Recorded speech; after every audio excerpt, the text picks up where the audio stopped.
राधे राधे सभी को जय श्री कृष्णा। स्वागत है आप सभी का हमारे यूट्यूब चैनल में।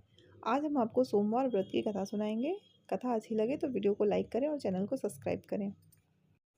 एक बार किसी नगर में एक साहूकार था। उसके घर में धन की कोई कमी नहीं थी, लेकिन कोई संतान न होने के कारण वह बहुत दुखी था। संतान प्राप्ति के लिए वह हर सोमवार को व्रत रखता था और पूरी श्रद्धा के साथ शिव मंदिर जाकर भगवान शिव और माता पार्वती की पूजा करता था।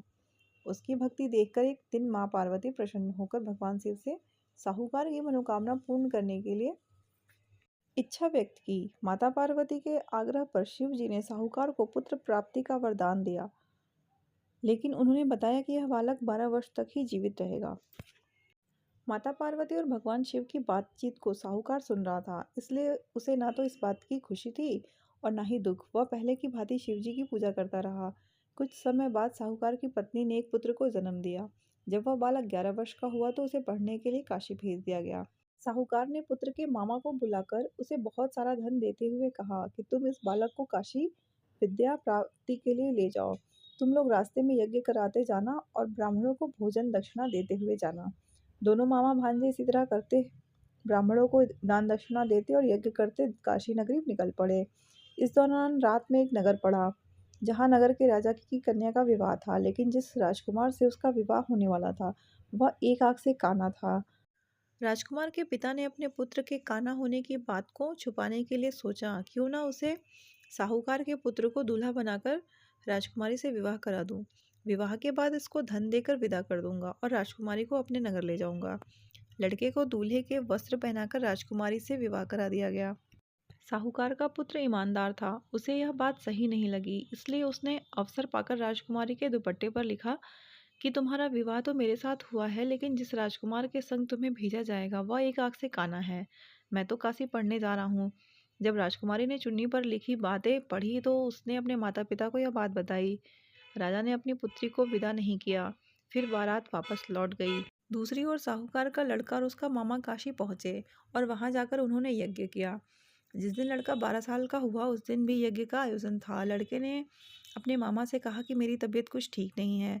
मामा ने कहा कि तुम अंदर जाकर आराम कर लो। शिव जी के वरदान अनुसार कुछ ही देर में उस बालक के प्राण निकल गए। मृत भांजे को देखकर उसके मामा ने विलाप करना शुरू कर दिया। संयोगवश उसी समय शिव जी और माता पार्वती उधर से जा रहे थे। पार्वती माता ने भोलेनाथ से कहा, स्वामी मुझे किसी के रोने की स्वर सहन नहीं हो रहा, आप इस व्यक्ति के कष्ट को अवश्य दूर करें। जब शिवजी मृत बालक के समीप गए तो वह बोले कि यह उसी साहूकार का पुत्र है जिसे मैंने 12 वर्ष की आयु का वरदान दिया था। अब इसकी आयु पूरी हो चुकी है, लेकिन मातृ भाव से विभोर माता पार्वती ने कहा, हे महादेव, आप इस बालक को और आयु देने की कृपा करें, अन्यथा इसके वियोग में इसके माता पिता भी तड़प तड़प कर मर जाएंगे। माता पार्वती के पुनः आग्रह पर भगवान शिव ने उस लड़के को जीवित होने का वरदान दिया। शिव जी की कृपा से वह लड़का जीवित हो गया। शिक्षा पूरी करके लड़का मामा के साथ अपने नगर की ओर वापस चल दिया।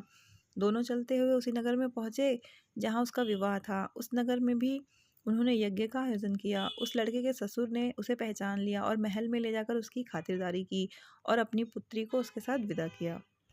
इधर साहूकार और उसकी पत्नी भूखे प्यासे रहकर बेटे की प्रतीक्षा कर रहे थे। उन्होंने प्रण रख रखा था कि यदि उन्हें अपने बेटे की मृत्यु का समाचार मिला तो वह भी प्राण त्याग देंगे, परंतु अपने बेटे के जीवित होने का समाचार पाकर वह बेहद प्रसन्न हुए। उसी रात भगवान शिव ने साहूकार के स्वप्न में आकर कहा, हे श्रेष्ठी, मैंने तेरे सोमवार के व्रत करने और व्रत कथा सुनने से प्रसन्न होकर तेरे पुत्र को लंबी आयु प्रदान की है। इसी प्रकार जो कोई सोमवार व्रत करता है या कथा सुनता है और दूसरों को सुनाता है, उसके सभी दुख दूर होते हैं और सभी मनोकामनाएं पूर्ण होती हैं।